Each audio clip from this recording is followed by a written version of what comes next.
اللہ اللہ اللہ۔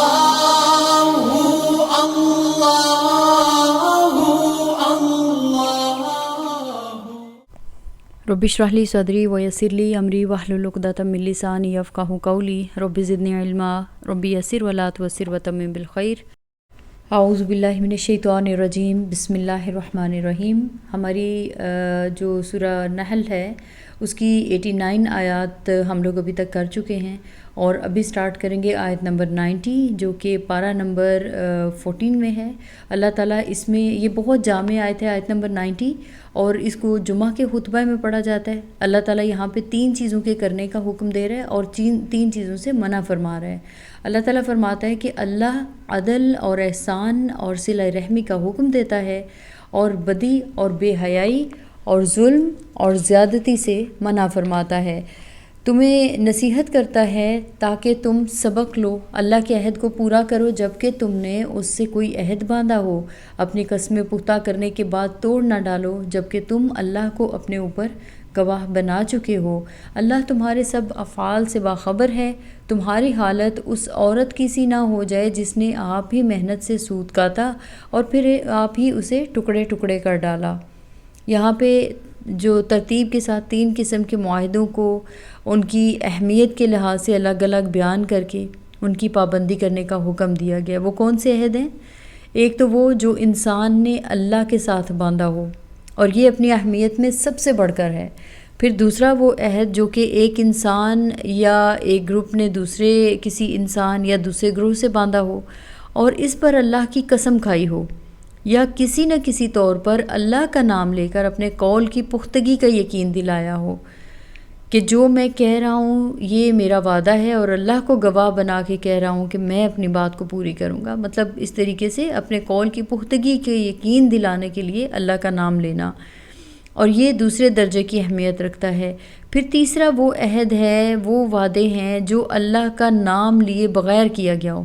اس کی اہمیت اوپر کی دونوں قسموں کے بعد ہے، لیکن بہرحال پابندی ان سب کی ضروری ہے، اور خلاف ورزی ان میں سے کسی کی بھی جو ہے نا وہ روا نہیں ہے۔ اور پھر اللہ تعالیٰ کیا فرماتا ہے کہ تم اپنی قسموں کو آپس کے معاملات میں مکر و فریب کا ہتھیار بناتے ہو تاکہ ایک قوم دوسری قوم سے بڑھ کر فائدے حاصل کرے، حالانکہ اللہ اس عہد و پیمان کے ذریعے سے تم کو آزمائش میں ڈالتا ہے۔ اب یہاں پر خصوصیت کے ساتھ عہد شکنی کی اس بدترین قسم کی ملامت کی گئی ہے جو دنیا میں سب سے بڑھ کر جو ہے نا فساد کا باعث بنتی ہے، اور جسے بڑے بڑے اونچے درجے کے لوگ بھی ثواب سمجھ کر کرتے ہیں، اپنی قوم سے پھر وہ جو ہے نا وہ تعریفیں حاصل کرتے ہیں۔ قوموں اور گروہوں کی سیاسی، معاشی، مذہبی کشمکش میں یہ آئے دن ہوتا رہتا ہے۔ ایک قوم کا لیڈر ایک وقت میں دوسری قوم سے ایک معاہدہ کرتا ہے، اور دوسرے وقت میں محض اپنے قومی مفاد کی خاطر یا تو اسے اعلانیہ توڑ دیتا ہے یا در پردہ اس کی خلاف ورزی کر کے ناجائز فائدے اٹھاتا ہے۔ اور یہ حرکتیں ایسے لوگ کر گزرتے ہیں جو اپنی زندگی میں بڑی وہ نیک باز اور بہت وہ پارسا بنے ہوتے ہیں۔ ان حرکتوں پر صرف یہ نہیں کہ ان کی پوری قوم میں سے ملامت کی کوئی آواز نہیں اٹھتی ہے، ہر طرف سے ان کی پینٹھ ٹھوکی جاتی ہے کہ بڑا کام کیا آپ نے جی۔ اس طرح کی چال بازیوں کو ڈپلومیسی کا کمال سمجھا جاتا ہے، اور اللہ تعالیٰ اس پر وارننگ دیتا ہے کہ ہر معاہدہ دراصل معاہدہ کرنے والے شخص اور قوم کے اخلاق اور دیانت کی آزمائش ہے۔ جو لوگ اس آزمائش میں ناکام ہوں گے وہ اللہ کی عدالت میں معاہدے سے نہیں بچ سکیں گے۔ اس کے بعد اللہ تعالیٰ کیا فرماتا ہے؟ اور ضرور وہ قیامت کے روز تمہارے اختلافات کی حقیقت تم پر کھول دے گا۔ اگر اللہ کی مشیت یہ ہوتی کہ تم میں کوئی اختلاف نہ ہو تو وہ تم سب کو ایک ہی امت بنا دیتا۔ یہ اللہ کے لیے بالکل بھی مشکل نہیں تھا۔ یعنی اس کا مطلب ہے اگر کوئی اپنے آپ کو اللہ کا طرفدار سمجھ کر بھلے اور برے ہر طریقے سے اپنے مذہب کو، اور جس کو وہ خدائی مذہب سمجھ رہا ہو، فروغ دینے اور دوسرے مذہب کو مٹا دینے کی کوشش کرتا ہے نا، تو اس کی یہ حرکت سراسر اللہ تعالیٰ کے منشا کے خلاف ہے۔ اگر اللہ کا منشا یہ واقعی یہی ہوتا کہ انسان سے مذہبی اختلاف کا اختیار چھین لیا جائے اور چاروں ناچار سب انسان ایک ہی مذہب کے پیرو بن جائیں، تو اس کے لیے اللہ کو اپنے نام نہاد طرفداروں کی اور ان کے ذلیل ہتھ کنڈوں سے مدد لینے کی کوئی حاجت نہیں تھی۔ یہ کام تو وہ خود اپنی تخلیقی طاقت سے کر سکتا تھا۔ وہ سب کو مومن بنا کر پیدا کر دیتا اور کفر اور معصیت کی طاقت جو ہے وہ چھین لیتا۔ کسی کی بھی مجال نہیں ہونی تھی کہ ایمان اور اطاعت کی راہ سے بال برابر بھی جنبش کر سکتا۔ لیکن اللہ تعالیٰ جو انسان کو آزادی، اختیار اور انتخاب کی آزادی اللہ تعالیٰ نے خود دے دی ہے نا، اس لیے انسانوں کی راہیں جو ہے نا دنیا میں مختلف ہیں۔ کوئی گمراہی کی طرف جانا چاہتا ہے، اللہ اس کے لیے گمراہی کے اسباب ہموار کر دیتا ہے۔ کوئی راہ راست کا طالب ہے، اللہ اس کی ہدایت کا انتظام فرماتا ہے۔ اللہ کسی پہ زبردستی نہیں کرتا ہے۔ اگر اللہ تعالیٰ زبردستی مومن بنا دیتا پھر یہ جنت جہنم کا کانسیپٹ ہی ختم ہو جاتا نا، پھر تو امتحان کے لیے نہ آئے ہوتے۔ اللہ فرماتا ہے مگر وہ جسے چاہتا ہے گمراہی میں ڈالتا ہے اور جسے چاہتا ہے راہ راست دکھا دیتا ہے۔ یعنی انسان کو اختیار اور انتخاب کی آزادی اللہ نے خود دی ہے، اسی لیے انسانوں کی راہیں دنیا میں مختلف ہیں۔ کوئی گمراہی کی طرف جانا چاہتا ہے، اللہ اس کے لیے گمراہی کے اسباب ہموار کر دیتا ہے۔ کوئی راہ راست کا طالب ہے، اللہ اس کو ہدایت کا انتظام فرما دیتا ہے۔ زبردستی کسی پہ نہیں کرتا ہے، لیکن جس کے دل میں ہدایت کی چاہت ہے اس کو وہ پھر ضرور ہدایت دیتا ہے۔ تو اللہ فرماتا ہے اور ضرور تم سے تمہارے اعمال کی باز پرس ہو کر رہے گی، اور اے مسلمانوں تم اپنی قسموں کو آپس میں ایک دوسرے کو دھوکہ دینے کا ذریعہ نہ بنا لینا، کہیں ایسا نہ ہو کہ کوئی قدم جمنے کے بعد اکھڑ جائے اور تم اس جرم کی پاداش میں کہ تم نے لوگوں کو اللہ کی راہ سے روکا برا نتیجہ دیکھو اور سخت سزا بھگتو۔ اللہ کے عہد کو تھوڑے سے فائدے کے بدلے نہ بیچ ڈالو، جو کچھ اللہ کے پاس ہے وہ تمہارے لیے زیادہ بہتر ہے اگر تم جانو۔ اب یہ سب سے پہلے تو آیت نمبر 90 میں اللہ تعالیٰ نے 3 چیزوں کے کرنے کا حکم دیا ہے اور 3 چیزوں سے منع فرمایا ہے۔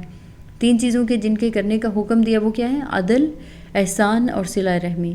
اور جن 3 چیزوں سے منع کیا ہے وہ فحشا، منکرات، اللہ کی حدود سے تجاوز اور ایک دوسرے پر دست درازی کرنا ہے۔ پہلے جن 3 چیزوں کا حکم دیا ہے وہ معاشرے کی اصلاح کے لیے، معاشرے کو بہترین کرنے اور اس میں حسن پیدا کرنے کے لیے ضروری ہیں، اور جن 3 چیزوں سے منع کیا ہے یہ معاشرے کے اندر فساد پیدا کرنے اور انسان کو تباہی کی طرف لے کر جانے والی چیزیں ہیں۔ اس کے بعد آیت نمبر 91 سے 95 تک جو ہے ایفائے عہد پر زور دیا ہے، ایک مثال کے ذریعے انسانوں کے اللہ کے ساتھ کیے ہوئے عہد اور انسانوں کے ساتھ کیے ہوئے جو عہد ہیں ان کو پورا کرنے کی طرف متوجہ کیا ہے۔ اس کے بعد آیت نمبر 96 میں اللہ فرماتا ہے جو کچھ تمہارے پاس ہے وہ خرچ ہو جانے والا ہے اور جو کچھ اللہ کے پاس ہے وہی باقی رہنے والا ہے، اور ہم ضرور صبر سے کام لینے والوں کو ان کے اجر ان کے بہترین اعمال کے مطابق دیں گے۔ صبر سے کام لینے والوں کو یعنی ان لوگوں کو جو ہر طمع، ہر خواہش، جذبہ نفسانی کے مقابلے میں حق اور راستی پر قائم رہیں، ہر اس نقصان کو برداشت کر لیں جو اس دنیا میں راست بازی اختیار کرنے سے پہنچتا ہے، ہر اس فائدے کو ٹھکرا دیں جو دنیا میں ناجائز طریقے اختیار کرنے سے حاصل ہو سکتا ہے، اور حسن عمل کے مفید نتائج کے لیے اس وقت تک انتظار کرنے کے لیے تیار ہوں جو موجودہ دنیاوی زندگی ختم ہو جانے کے بعد دوسری دنیا میں آنے والا ہے۔ اللہ تعالیٰ فرماتا ہے کہ اور ہم ضرور صبر سے کام لینے والوں کو ان کے اجر ان کے بہترین اعمال کے مطابق دیں گے۔ جو شخص بھی نیک عمل کرے گا چاہے وہ مرد ہو یا عورت، بشرطے کہ ہو وہ مومن، اسے ہم دنیا میں پاکیزہ زندگی بسر کرائیں گے اور آخرت میں ایسے لوگوں کو ان کے اجر ان کے بہترین اعمال کے مطابق بخشیں گے۔ پھر جب تم قرآن پڑھنے لگو تو شیطان رجیم سے اللہ کی پناہ مانگ لیا کرو، اسے ان لوگوں پر تسلط حاصل نہیں ہوتا جو ایمان لاتے اور اپنے رب پر بھروسہ کرتے ہیں، اس کا زور تو انہی لوگوں پر چلتا ہے جو اس کو اپنا سرپرست بناتے اور اس کے بہکانے سے شرک کرتے ہیں۔ اللہ تعالیٰ آیت نمبر 96 میں فرماتا ہے، یہ بڑی خوبصورت آیت ہے، اس میں بتایا گیا کہ نیک عمل کرنے والے جو ہیں نا ان کو اللہ رب العزت ایک پاکیزہ زندگی بسر کروائیں گے۔ یعنی کیسی زندگی؟ اگر مطلب اس کے اندر ایمان ہوگا تو اس کو گناہوں سے بچنے کی جو ہے نا اللہ تعالیٰ توفیق دیتے رہیں گے، اس کو نیکیاں کرنے کی توفیق ملتی رہے گی، گناہ سے بچنے کی طاقت اللہ تعالیٰ دیتا رہے گا، اللہ تعالیٰ ہر جگہ پہ اس کا مددگار ہوگا۔ اور اللہ فرماتا ہے کہ اگر ایمان ہوگا، نیک عمل ہوں گے تو اس کے نتیجے میں اطمینان بھری زندگی ہوگی جو محبتوں نعمتوں سے بھری ہوگی، نیک اور صالح خاندان اس سے وجود میں آئیں گے، اور نیکی پر مبنی اس زندگی کو اللہ تعالیٰ نے کیا کہا ہے؟ حیات طیبہ، پاکیزہ زندگی۔ اسی دنیا میں ایسے بہت سارے گھرانے پائے جاتے ہیں نا کہ جو اللہ تعالیٰ کے احکامات پر چلتے ہیں، پاکیزہ زندگی بسر کر رہے ہیں. یہاں میاں بیوی میں یا ساس بہو یا والدین اور اولاد سب ایک دوسرے کا خیال رکھنے والے، اللہ کی اطاعت اور فرما برداری کرنے والے ہوتے ہیں. تو الحمدللہ اللہ تعالیٰ ان کی حفاظت فرمانے والا ہے، اور یہ بہت بڑی بشارت ہے ان کے لیے جو اپنے خاندانوں اور اپنے گھروں کو اچھا رکھنا چاہتے ہیں. پھر اس کے بعد آیت نمبر 97 سے آیت نمبر جو ہے 105 تک 105 تک اللہ تعالیٰ نے جو حکم دیا، سب سے پہلے کیا حکم دیا کہ قرآن پڑھنے لگو تو شیطان مردود سے اللہ کی پناہ مانگ لیا کرو. شیطان کا جو سارا زور ہے وہ کس بات پر ہوتا ہے کہ پڑھنے والا جو ہے نا وہ ہدایت نہ مانگ سکے، ہدایت نہ حاصل کر سکے. وہ وسوسے اور شکوک و شبہات ڈالتا ہے، اور اگر ایسا نہیں تو کم چیز پر قناعت کرا دیتا ہے. یعنی بس صرف ثواب حاصل کر لو، اس نیت سے پڑھ لو، یا یہ کہ مردوں پر پڑھ لو، چھوٹے بڑے کاموں کے لیے، چھوٹے چھوٹے اپنے کاموں کے لیے، حقیر فائدوں کے لیے اس کو استعمال کر لو. تو جو حقیقی فوائد انسان کو اس قرآن سے حاصل ہونے چاہیے نا، ان سے وہ روک دیتا ہے. تو اصل چیز یہ ہے کہ قرآن پاک جو ہے یہ ہدایت کے لیے آیا ہے. اللہ فرماتا ہے کہ ہم اس کو ہدایت کے لیے کھولیں اور یہ جاننے کے لیے کھولیں کہ اللہ نے اس میں کیا احکامات دیے ہیں. کیا فرماتا ہے اللہ تعالیٰ کہ جب ہم ایک آیت کی جگہ دوسری آیت نازل کرتے ہیں اور اللہ بہتر جانتا ہے کہ وہ کیا نازل کرے، تو یہ لوگ کہتے ہیں تم یہ قرآن خود گھڑتے ہو. اصل بات یہ ہے کہ ان میں سے اکثر لوگ حقیقت سے ناواقف ہیں. ان سے کہو اسے تو روح القدس نے ٹھیک ٹھیک میرے رب کی طرف سے بتدریج نازل کیا ہے تاکہ ایمان لانے والوں کے ایمان کو پختہ کرے اور فرما برداروں کی زندگی کے معاملات میں سیدھی راہ بتائے اور انہیں فلاح اور سعادت کی خوشخبری دے.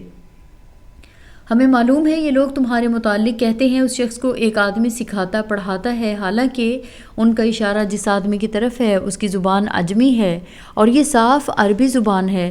حقیقت یہ ہے کہ جو لوگ اللہ کی آیات کو نہیں مانتے، اللہ کبھی ان کو صحیح بات تک پہنچنے کی توفیق نہیں دیتا، اور ایسے لوگوں کے لیے دردناک عذاب ہے. جھوٹی باتیں نبی نہیں گھڑتا، بلکہ جھوٹ وہ لوگ گھڑے ہیں جو اللہ کی آیات کو نہیں مانتے، وہی حقیقت میں جھوٹے ہیں. جو شخص ایمان لانے کے بعد کفر کرے وہ اگر مجبور کیا گیا ہو اور دل اس کا ایمان پر مطمئن ہو تب تو خیر، مگر جس نے دل کی رضا مندی سے کفر کو قبول کیا اس پر اللہ کا غضب ہے، اور ایسے سب لوگوں کے لیے بڑا عذاب ہے. یہ اس لیے کہ انہوں نے آخرت کے مقابلے میں دنیا کی زندگی کو پسند کر لیا، اور اللہ کا قاعدہ ہے کہ وہ ان لوگوں کو راہ نجات نہیں دکھاتا جو اس کی نعمت کا کفران کریں. یہ وہ لوگ ہیں جن کے دلوں اور کانوں اور آنکھوں پر اللہ نے مہر لگا دی ہے، یہ غفلت میں ڈوب چکے ہیں. ضرور ہے کہ آخرت میں یہی خسارے میں رہیں، بخلاف اس کے جن لوگوں کا حال یہ ہے کہ جب ایمان لانے کی وجہ سے وہ ستائے گئے تو انہوں نے گھر بار چھوڑ دیے، ہجرت کی، راہ خدا میں سختیاں جھیلیں، صبر سے کام لیا. ان کے لیے یقیناً تیرا رب غفور الرحیم ہے. ان سب کے کیے کا پورا بدلہ دیا جائے گا اور کسی پر ذرہ برابر ظلم نہ ہونے پائے گا. اللہ ایک بستی کی مثال دیتا ہے. اب یہاں پہ مثال کس چیز سے دی جا رہی ہے؟ اللہ کیا فرماتا ہے؟ وہ امن اور اطمینان کی زندگی بسر کر رہی تھی اور ہر طرف سے اس کو بفراغت رزق پہنچ رہا تھا کہ اس نے اللہ کی نعمتوں کا کفران شروع کر دیا. تب اللہ نے اس کے باشندوں کو ان کے کرتوتوں کا یہ مزہ چکھایا کہ بھوک اور خوف کی مصیبتیں ان پر چھا گئیں. ان کے پاس ان کی اپنی قوم میں سے ایک رسول آیا مگر انہوں نے اس کو جھٹلا دیا. آخرکار عذاب نے ان کو آ لیا جبکہ وہ ظالم ہو چکے تھے. پس اے لوگو، اللہ نے جو کچھ حلال اور پاک رزق تم کو بخشا ہے اسے کھاؤ اور اللہ کے احسان کا شکر ادا کرو اگر تم واقعی اسی کی بندگی کرنے والے ہو. اللہ نے جو کچھ تم پر حرام کیا ہے وہ ہے مردار اور خون اور سور کا گوشت اور وہ جانور جس پر اللہ کے سوا کسی اور کا نام لیا گیا ہو، البتہ بھوک سے مجبور ہو کر اگر کوئی ان چیزوں کو کھا لے بغیر اس کے کہ وہ قانون الہی کی خلاف ورزی کا خواہش مند ہو یا حد ضرورت سے تجاوز کا مرتکب ہو، تو یقیناً اللہ تعالیٰ معاف فرمانے والا اور رحم فرمانے والا ہے. اور یہ جو تمہاری زبانیں جھوٹے احکام لگایا کرتی ہیں کہ یہ چیز حلال ہے اور وہ حرام ہے، تو اس طرح کے حکم لگا کر اللہ پر جھوٹ نہ باندھا کرو. جو لوگ اللہ پر جھوٹے افطرا باندھتے ہیں وہ ہرگز فلاح نہیں پایا کرتے. دنیا کا عیش چند روزہ ہے، آخرکار ان کے لیے دردناک سزا ہے. وہ چیزیں ہم نے خاص طور پر یہودیوں کے لیے حرام کی تھیں جن کا ذکر ہم اس سے پہلے تم سے کر چکے ہیں، اور یہ ان پر ہمارا ظلم نہ تھا بلکہ ان کا اپنا ہی ظلم تھا جو وہ اپنے اوپر کر رہے تھے۔ البتہ جن لوگوں نے جہالت کی بنا پر برا عمل کیا اور پھر توبہ کر کے اپنے عمل کی اصلاح کر لی تو یقیناً توبہ اور اصلاح کے بعد تیرا رب ان کے لیے غفور الرحیم ہے۔ یہ جو آیات کریمہ ہے، سب سے پہلے اللہ تعالیٰ نے کیا فرمایا؟ مکہ میں اہل ایمان پر زمین تنگ کر دی گئی تھی، انہیں ایذائیں پہنچائی گئیں۔ ایسی حالت میں اگر کوئی جان بچانے کی خاطر فرمائے کہ کلمہ کفر منہ سے نکالنے پر مجبور ہو جائے تو اللہ تعالیٰ نے اس پر محاسبہ نہ کرنے کی آیات میں خوشخبری سنائی ہے، بشرطے کہ دل ایمان پر مطمئن ہو اور صرف مجبوراً ایسا فکرہ بولنے کی نوبت آ جائے۔ لیکن صحابہ اکرام رضوان اللہ مجمعین کی عمومی روش کیا تھی کہ وہ جان سے گزر گئے، کلمہ کفر جو ہے زبان پر نہیں آنے دی۔ ہمیں ایک ایسے صحابی کا واقعہ بھی ملتا ہے کہ جنہیں کذاب نے اپنے علاقے میں پکڑ کر اپنی رسالت پر قائم کرنا چاہا، لیکن انہوں نے اس کو تسلیم نہیں کیا تو ان کا ایک ایک عضو کاٹا گیا اور ان کو شہید کر دیا گیا، لیکن آخر تک نبی اکرم صلی اللہ علیہ وسلم کی ختم نبوت کی وہ گواہی دیتے رہے اور شہید ہو گئے، کلمہ کفر جو ہے وہ زبان سے نہیں نکالا۔ اصل میں ان آیات میں بتایا گیا ہے کہ ایمان لانے کے بعد کفر اختیار کرنا یہ بہت بڑا جرم ہے، اور ایسے لوگوں پر اللہ کا غضب نازل ہوگا اور ان کی سمجھ بوجھ کی صلاحیت جو ہے وہ بھی اللہ سلب کر لیتا ہے۔ اس کے بعد اللہ تعالیٰ نے ایک بستی کی مثال دی ہے جسے اللہ نے اطاعت کا راستہ اختیار کرنے کے نتیجے میں امن اور رزق سے مالا مال کیا تھا، لیکن جب وہ بستی بغاوت پر اتر آئی تو اللہ نے اسے بھوک، خوف اور بدامنی کے سپرد کر دیا۔ یہ ایک ایسا فارمولہ ہے جو اللہ تعالیٰ دیتا ہے۔ اس کی کلیے کے مطابق ہمیں بھی اللہ کی ناراضگی سے ڈرتے رہنا چاہیے۔ اس وقت پاکستان کے جو حالات ہیں اس کی بھی ہمیں تحقیق کرنی چاہیے کہ کہیں ایسا تو نہیں کہ ہم اللہ کے حکم کی نافرمانی کر رہے ہوں جس کی وجہ سے آج ہم پریشانیوں میں گرفتار ہیں۔ اللہ تعالیٰ حکم دیتا ہے کہ جو پاک اور حلال رزق اس نے دیا ہے اس میں سے کھاؤ اور حرام سے بچو، یعنی حلال اور حرام کے ضابطے وہ ہیں جو اللہ تعالیٰ نے بیان کیے ہیں۔ کسی بھی انسان کو یہ اختیار نہیں ہے کہ وہ اپنی مرضی سے اپنے لیے ضابطے بنا لے، جیسا کہ آج کل کی اقوام نے بنا لیے ہیں کہ کھانے پینے، تجارت اور معاشرت میں کئی چیزوں کو حلال کر لیا جن کو اللہ نے حرام کیا تھا۔ ایسے لوگوں کے لیے سخت دردناک سزا کا اعلان فرمایا گیا ہے۔ اس کے بعد اختتام میں سورہ ہے، یعنی اللہ تعالیٰ کیا فرماتا ہے کہ واقعہ یہ ہے کہ ابراہیم اپنی ذات سے ایک پوری امت تھا، اللہ کا مطیع فرمان اور یکسو، وہ کبھی مشرک نہ تھا، اللہ کی نعمتوں کا شکر ادا کرنے والا تھا۔ اللہ نے اس کو منتخب کر لیا اور سیدھا راستہ دکھایا، دنیا میں اس کو بھلائی دی، آخرت میں وہ یقیناً صالحین میں سے ہوگا۔ پھر ہم نے تمہاری طرف یہ وحی بھیجی کہ یکسو ہو کر ابراہیم کے طریقے پر چلو، اور وہ مشرکوں میں سے نہ تھا۔ رہا سبت تو وہ ہم نے ان لوگوں پر مسلط کیا تھا جنہوں نے اس کے احکام میں اختلاف کیا، اور یقیناً تیرا رب قیامت کے روز ان سب باتوں کا فیصلہ کر دے گا جن میں وہ اختلاف کرتے رہے ہیں۔ اے نبی صلی اللہ علیہ وسلم، اپنے رب کے راستے کی طرف دعوت اور حکمت اور عمدہ نصیحت کے ساتھ اور لوگوں سے مباحثہ کرو ایسے طریقے پر جو بہترین ہو۔ تمہارا رب ہی زیادہ بہتر جانتا ہے کہ کون اس کی راہ سے بھٹکا ہوا ہے اور کون راہ راست پر ہے، اور اگر تم لوگ بدلہ لو تو بس اسی قدر لو جس قدر تم پر زیادتی کی گئی ہو، لیکن اگر تم صبر کرو تو یقیناً یہ صبر کرنے والوں ہی کے حق میں بہتر ہے۔ اے محمد صلی اللہ علیہ وسلم، صبر سے کام کیے جاؤ، اور تمہارا یہ صبر اللہ ہی کی توفیق سے ہے۔ ان لوگوں کی حرکات پر رنج نہ کرو اور نہ ان کی چال بازیوں پر تنگ دل ہو۔ اللہ ان لوگوں کے ساتھ ہے جو تقوی سے کام لیتے ہیں اور احسان پر عمل کرتے ہیں۔ اب یہ جو سورہ کا اینڈ ہے، اس میں حضرت ابراہیم علیہ السلام کی تعریف اللہ رب العزت نے فرمائی ہے کہ وہ اپنی ذات میں ایک پوری امت تھے اور یکسو ہو کر اللہ کے مطیع اور فرما بردار بنے۔ اس کے نتیجے میں اللہ تعالیٰ نے انہیں بھلائیاں عطا فرمائیں، اور پھر آخر میں دعوت دین کا کام کرنے والے لوگوں کو اللہ تعالیٰ نے ہدایات دی کہ دعوت کا کام حکمت اور عمدہ نصیحت کے ساتھ کریں، اور اگر مخالفین کے ساتھ کسی بحث و مباحثے کی نوبت آ جاتی ہے تو پھر احسن طریقے سے حسن کلام اور حسن دلائل کے ساتھ ان کے ساتھ بحث کی جائے۔ یہی نبی رحمت صلی اللہ علیہ وسلم کا طریقہ تھا۔ اور پھر ظلم کا بدلہ لینے کے لیے مظلوم کو اجازت دی گئی ہے، لیکن اتنا ہی جتنا کہ اس کے ساتھ ظلم ہوا ہے۔ آخری آیت میں نبی اکرم صلی اللہ علیہ وسلم سے فرمایا گیا کہ صبر سے کام کیے جائیں۔ یہ صبر اللہ کی توفیق سے ہی ممکن ہے، ان لوگوں کی حرکات پر رنج نہ کریں، ان کی چال بازیوں پر تنگ دل نہ ہوں۔ اللہ تعالیٰ ان لوگوں کے ساتھ ہے جو تقویٰ سے کام لیتے ہیں۔ اب اس سورہ مبارکہ سے ہم لوگوں نے کیا سیکھا اور ہمیں کیا اپنے لیے اصول لینے ہیں؟ سب سے پہلی چیز کہ ہمیں قرآن پاک کا حق ادا کرنا ہے، قرآن کی قدر کرنی ہے۔